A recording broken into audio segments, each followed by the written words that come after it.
بسم اللہ الرحمن الرحیم بسم اللہ وحدہ والصلاة والسلام علی رسول اللہ اما بعد۔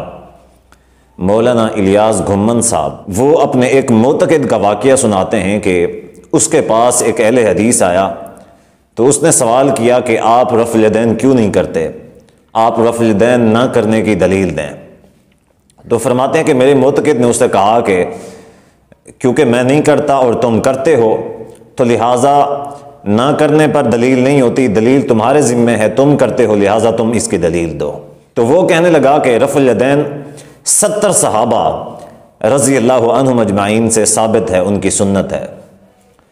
تو فرماتے ہیں کہ میرا جو معتقد تھا اس نے کہا کہ ٹوٹل کتنے صحابہ کرام ہیں؟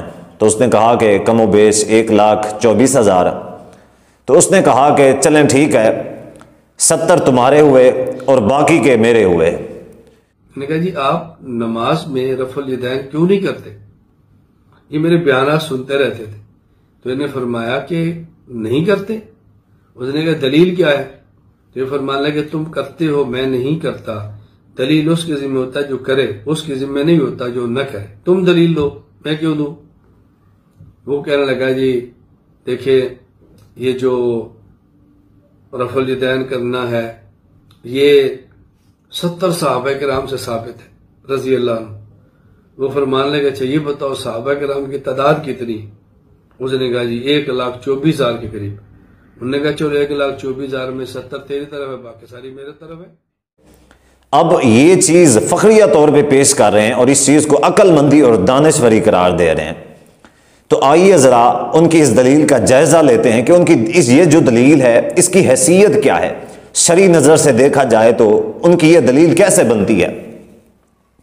تو اگر اسی زاویے سے، جس زاویے سے وہ دیکھ رہے تھے اسی زاویے سے دیکھا جائے تو چلیں رفع الیدین جو ہے یہ تو ایک فروعی مسئلہ ہے۔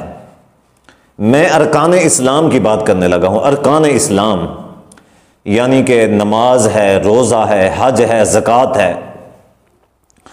الیاس گھمن صاحب سے میرا سوال یہ ہے کہ آپ نماز پڑھنا کتنے صحابہ کرام رضی اللہ عنہم اجمعین سے ثابت کر سکتے ہیں؟ 1,24,000 صحابہ میں آپ کتنے صحابہ سے نماز پڑھنا ثابت کر سکتے ہیں کہ کتنے صحابہ نماز پڑھا کرتے تھے؟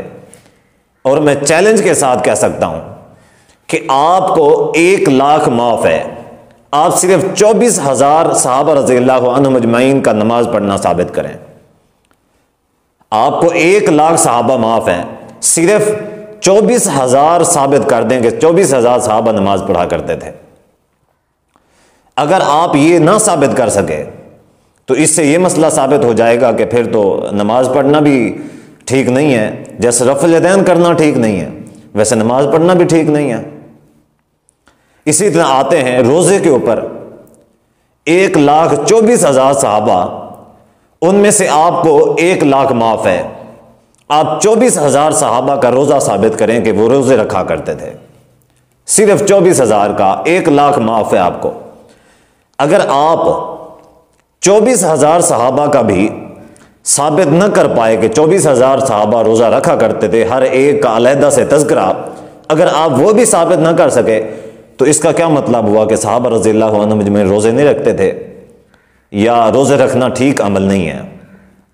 آئیے حج کی طرف لے کے جاتا ہوں۔ یہ تو ارکان اسلام کی بات کرنے لگا ہوں، رفع الیدین تو پھر بھی فروعی عبادت ہے۔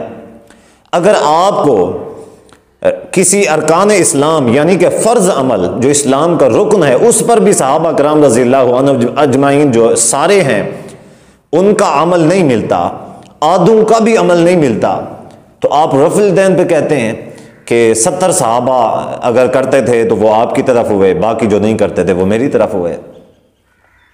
اسی طرح حج ہے، زکوٰۃ ہے، اب کوئی بھی عمل، میں چیلنج کے ساتھ کہتا ہوں فرضی عمل، فروعی جو ہیں، سنن ہیں، نوافل ہیں، ان کو چھوڑیں۔ آپ صرف اور صرف کوئی بھی فرضی عمل ثابت کر دیں کہ سارے صحابہ سے وہ عمل ثابت ہو، چلیں کوئی بھی عمل آدھے صحابہ سے ثابت کر دیں۔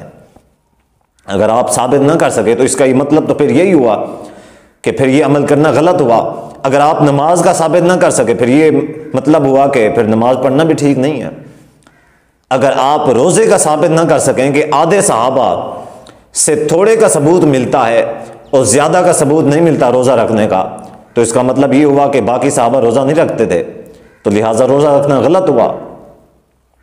تو عوام کو آپ جو ہے نا بے وقوف بنانے کی کوشش نہ کریں، عوام کو عقل و شعور دیں، مسائل کو آپ سلجھائیں بجائے اس کے کہ آپ الجھا رہے ہیں۔ تو مسائل کو الجھائیں نہیں بلکہ سلجھائیں۔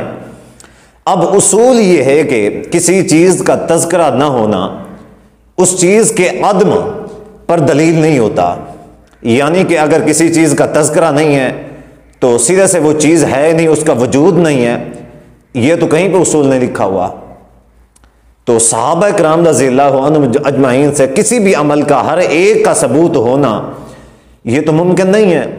اگر صحابہ رضی اللہ عنہم اجمعین بذات خود یہی کام کرتے، محدثین اگر یہی کام کرتے، تابعین اگر یہی چیز تلاش کرتے، تو میرے خیال میں پھر بڑی بڑی کتابیں، لاکھوں صفحات کی کتابیں ہو جاتی حدیث کی، کہ جن میں فلاں صحابی کا فلاں صحابی کا فلاں صحابی کا۔ تو آپ سے میری گزارش یہ ہے کہ آپ عوام کو بے وقوف نہ بنائیں بلکہ عوام کو شعور دیں اور عوام کو سیدھی بات بتائیں کہ 70 صحابہ سے رفع الیدین کرنا ثابت ہے، اور باقی کے جو صحابہ ہیں ان میں سے کسی ایک کا رفع الیدین کا ترک ثابت پھر بھی نہیں ہے۔ 70 صحابہ کا ثبوت کیا کافی نہیں ہے؟ جبکہ اس کے مقابلے میں رفع الیدین کا جو ترک ہے وہ کسی ایک بھی صحابی سے، کسی ایک صحیح روایت سے نہیں ملتا۔ رفع الیدین کرنے کا جو ثبوت ہے وہ 70 صحابہ سے، وہ آپ بھی مانتے ہیں کہ 70 صحابہ سے صحیح سے ثابت ہوتا ہے۔ آپ ایک صحابی لے کے آئیں اور ایک صحابی کے بارے میں صرف ایک روایت لے کے آئیں صحیح سند کے ساتھ، کہ جس سے اس کا ترک ثابت ہوتا ہو۔